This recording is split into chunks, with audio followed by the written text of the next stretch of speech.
إن شاء الله معنا طول الليل. روى الإمامان البخاري ومسلم في صحيحيهما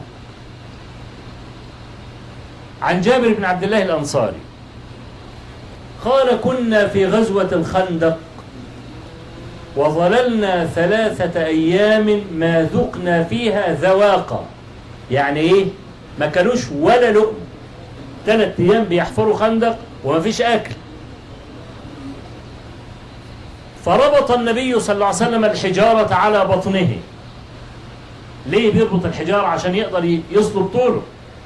ما انت لما يكون ظهرك كده بتقوم جايب الحزام ورابط. بتربط الحزام ليه؟ علشان يساعد ظهرك في انك انت تقف. فكان عليه الصلاة والسلام يربط الحجر على بطنه من الجوع علشان يقدر يقف. جابر بن عبد الله بيحفروا خندق كلهم والنبي صلى الله عليه وسلم معاهم. فبص لقى الحجارة على ايه؟ على بطن النبي عليه الصلاة والسلام، ولوجد وجهه شاحبا. فقال: يا رسول الله إذن لي أن آتي البيت. فأذن له، دخل على امراته. قال لها: لقد رأيت آنفا شيئا ما لي عليه صبر.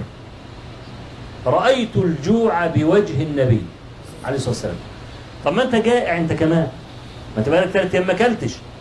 بس هو كان أحب إليهم من سويداء قلوبهم. يعني انت بيبقى جايب أكلة معينة انت بتحبها جدا وتشتهيها، أول ما تلاقي ابنك عمال يقول ده جميل أوي عمال ياكل، انت ما بترضاش تاكل،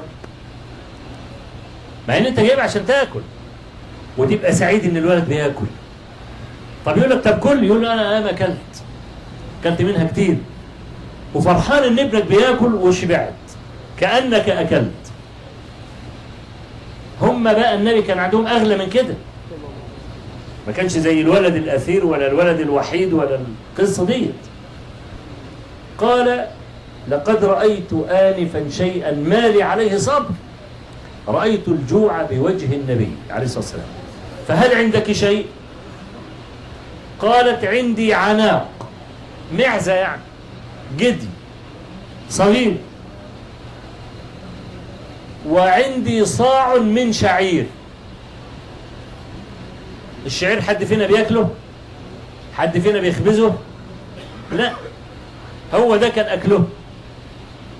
قال لها: طيب اعجني، هات العناق. جاب العناق ذبحها وسلخها ووضبها والكلام ده، وقال لها حطها في البرمة، حلة كبيرة كده، واعجني بقى واخبزي والكلام ده لحد ما اروح للنبي ايه اعزمه. قالت له: خلي بالك، إياك أن تفضحني برسول الله صلى الله عليه وسلم ومن معه. الأكل شوية وقليل، ما تفردش يعني كده وتقوم قايل يا جماعة يلا نتغدوا. هي العملية كلها إيه؟ 2 3، فما تزودش عن كده. خلاص خد الوصية ومشي. قال: فذهبت فأسررت للنبي صلى الله عليه وسلم، قلت: عندي عناق وصاع من شعير، فأت أنت وبعض أصحابك. احترز برضه عشان ما هيجي ياكلوا ايه. قال: فلم يفجأني رسول الله صلى الله عليه وسلم إلا وقد نادى أهل الخندق جميعا وقال: يا أهل الخندق هلموا قد صنع لكم جابر طعاما. قال: فأدركني من الحياء ما لا يعلمه إلا الله. هياكلوا ايه؟ المهم قال النبي صلى الله عليه وسلم لجابر: اذهب إلى امرأتك فقل لها لا تخبز حتى أجيء، ولا تضع البرمة على النار حتى أجيء. فالنبي عليه الصلاة والسلام جاب الصحابة كلهم ومشوا وراحوا ايه؟ بيت جابر. قال: أين العجين؟ فجيء به فبصق فيه وبارك. قال: أين اللحم؟ فجيء بالبرمة فبصق فيها وبارك وقال: اخبزه. يقول جابر ابن عبد الله: فأقسم بالله إنهم تحولوا وتركوه كلوا شبعوا كلهم. وإن العجين ليخبز كما هو، وإن اللحم في البرمة كما هو، وكانوا 1000 رجل.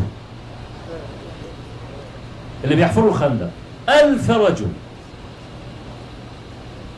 بقول لك ده كان آخر الخطوط، بيبقى عند كل واحد خطوط، عفاته الخط الأولاني يبقى الثاني، من الثاني يبقى الثالث، الثالث يبقى الرابع، عنده باب واحد في الآخر.